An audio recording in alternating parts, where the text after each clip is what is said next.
Kumusta sa lahat mga kaibigan sa Weller's Channel? Ngayon ipapakita ko paano mag-download at mag-install ng Android Emulator 13.14 sa PC. Punta tayo sa Google, itype ang Android Studio pala. Ito na tayo sa unang tab. Dito, i-click ang I download ang Android Studio, tanggapin. Pagkatapos mag-download, buksan ang file na na-download natin. Sa pangkalahatan, simple lang ang pag-install. Kailangan mo lang sumang-ayon sa lahat. I-click ang susunod ng paulit-ulit. Ganito.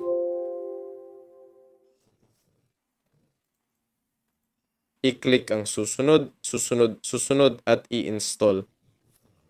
Pagkatapos ng pag-install, medyo matagal, mga 15 minuto. Punta tayo sa folder kung saan mo na-download ang emulator. Sa akin, nasa eDrive, Android Emulator.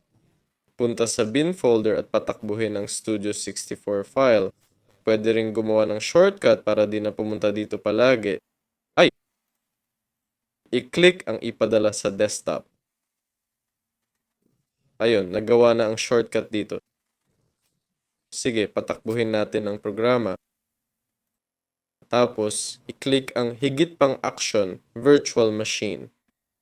Pindutin ang plus at idagdag ang kailangang numero. Pwedeng i-upload ang sariling telepono para sa emulator. Karamihan dito ay Google. Ayan, halimbawa, gusto ko ng Google Pixel 8. I-click ang susunod at tapusin. Ayun. Pagkatapos, i-launch ang virtual machine. Ganito ang itsura nito. Hindi ko ito lalaktawan. Sige, naglo-load na. Sandali, maghintay tayo. Nag-start na ang Android emulator. Pwede nang gamitin. Pwedeng i-adjust para hindi mag-lag ng todo. Pero overall, ayos na to. Yun lang yun. Si Wellers to. Paalam sa inyo.